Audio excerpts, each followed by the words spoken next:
Everyone,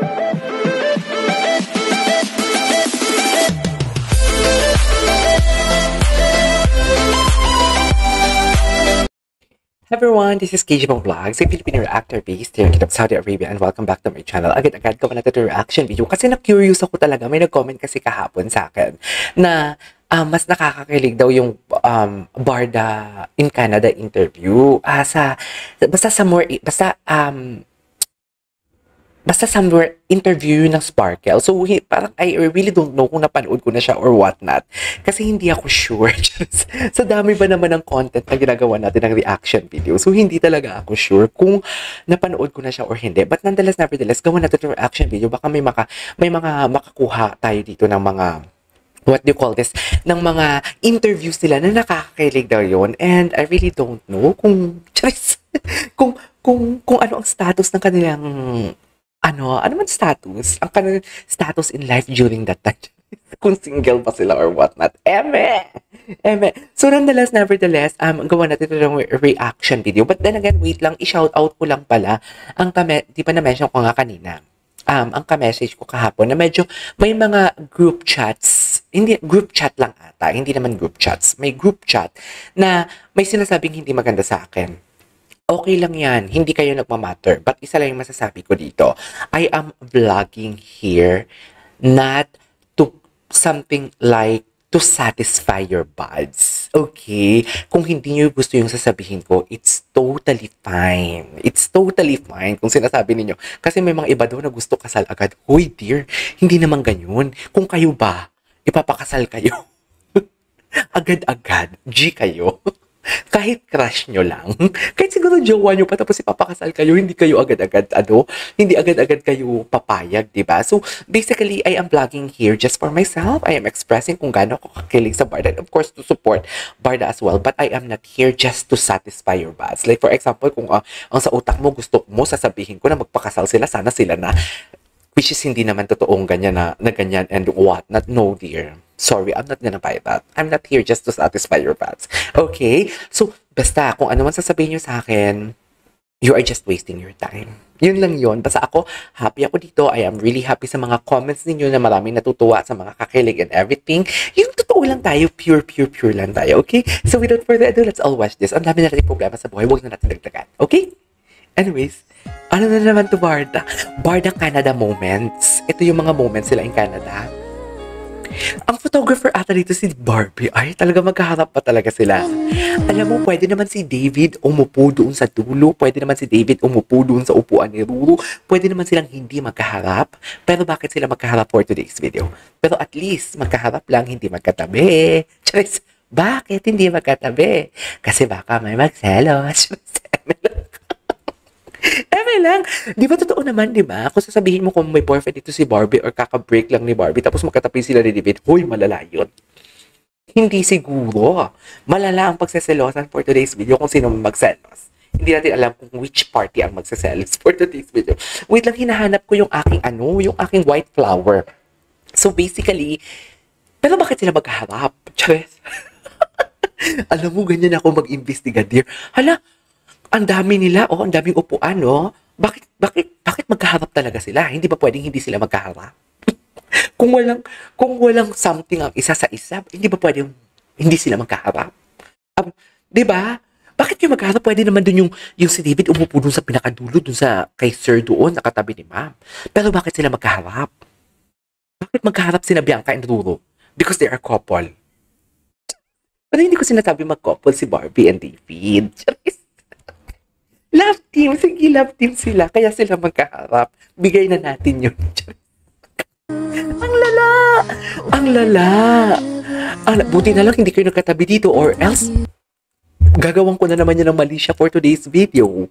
Buti talaga hindi kayo magkatabi dyan. Uy, alam mo, masaya ako kasi alam mo, maraming Barda. After they watch daw the film of Barda, after they watch it, marami daw kumilig. Okay, I have to rewatch it again. Because, to be honest with you, I watched it when I stopped making a reaction video sa Barda. Okay, so maybe because siguro gawin ko ng reaction video yon kung ano yung reaction ko doon. No? Gawan ko. Hindi ko sasabihin dito kung ano reaction ko pala. Hindi ko muna sasabihin. Pero na-watch ko na siya. Pero na-watch ko na siya one time lang. When I stopped making a reaction video sa Barda. And syempre during the time, wala pa akong bali-balita kung ano talaga ang nangyayari between Barbie and David, kung sa kanilang mga, syempre, okay, basically may mga kanya-kanya silang relationship na napanood ko yan. And sasabihin ko na lang yung reaction. Gusto nyo ba? Gawa ko ng reaction about that. Pero hindi natin papanoorin na. Diyos ko, respeto na lang din sa Netflix. 'Di ba? Respeto na lang sa kanila. Hindi natin papanoorin for today's video. Anyways, tuloy natin to. I'd never have this feeling. Bakit sila magkatabi? Yan yung tanong. Ay, bakit may palin? Ang alam ko, ito ata during this time, lumabas sila ng Juliver. Si Bianca and Ruru, Juliver and Barda. Pero bakit may palin? Kailangan pa talagang maglihim? Charis. Kailangan na. Si David. Ay, hindi. Asa si Barbie? Ano si Barbie pala, oh. Pero bakit parang ang ginoo natin tinatamad for today's video? Diba?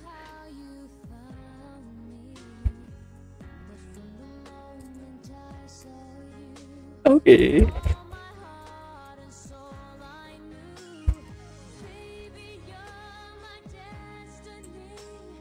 You and I will meant to be. Ayun, oh. Talaga ba, B? Parang baby talaga si Barbie. Parang baby, hindi mo maintindihan kung sino ba talaga yung totoong baby sa kanila. Kasi si David nagpapababy din kay Barbie. Si Barbie nagpapababy din kay David. Ay, wait lang. Sino mas matanda sa kanila? Hindi ako sure. Ganyan ako. Ganyan ako ka-funny. Hindi ko alam kung sino sila sa kanilang matanda. Minsan hindi naman ako obsessed talaga sa Barda. It's just like kinikinig lang din naman ako sa kanila. You were always meant to be my destiny. Ay. Iba din ang galawan talaga nila eh. Knowing David, hindi siya marunong mag-fanservice, pero ito ang arte niya for today's video. Ito ang drama niya, oh. Oh, di mo kaya. Oh. Ay, hoy, OA. OA ka naman, KJ, oy. Tsaka the way David look at Barbie talaga, yung tipong alam mo yung matutunaw, yung tipong hindi lang ang mukha ni Barbie ang tinitingnan niya, kundi buong pagkatao and pagkababae, should I say. Siguro yung tinititigan niya si Barbie, siguro hindi siya kaya dito, ikaw ang magiging ina ng anak ko for today's video. For today's video lang. For today's video lang pala. Yung tipong alam mo yung, di ba nasabi ko na ata yun sa mga ibang reaction video ko, yung interview nila na ikaw ang magiging pamahala ng Kuya Korea. Kaya niyo ba yun? Ikaw ang mapapagod papunta pabalik sa UP, sa Mulito, Alabang para lang i-check ang mga negosyo natin. Ginawa naman palang alila. Ginawa naman palang alila si Barbie. Eme lang yun ah. Eme lang yun. Nakakaloka. Look at that body language. Alam mo, ang body language, mapepeke mo pa eh. Pero naniniwala talaga ako that eyes don't lies. Naniniwala talaga ako. Makikita mo talaga ang sa mga mata nila if they were happy, if they're enjoying. Dito sa part na to talaga, David talaga, lambot-lambutan.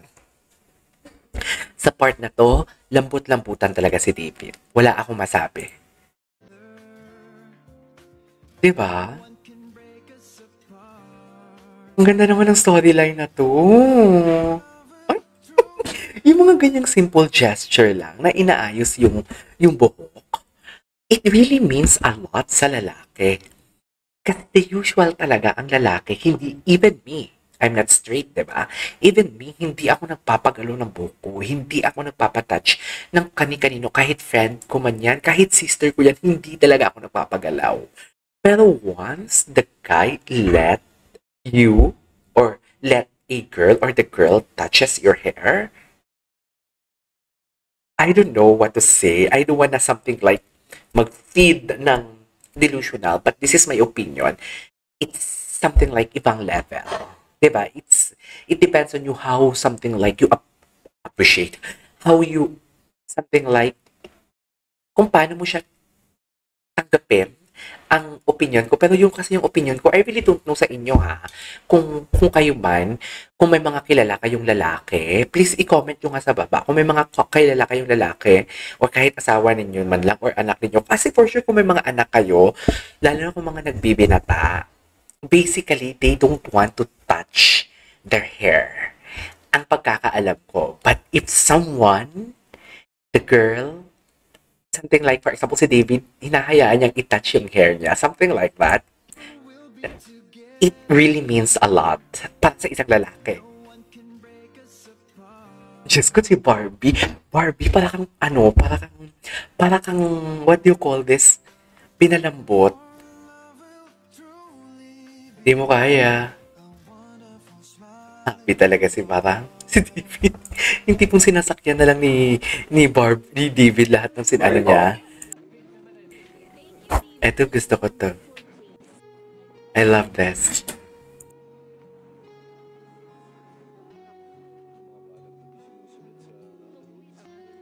I love this. I love this. Okay. Si David pala yung nagdadrive, no? Hmm.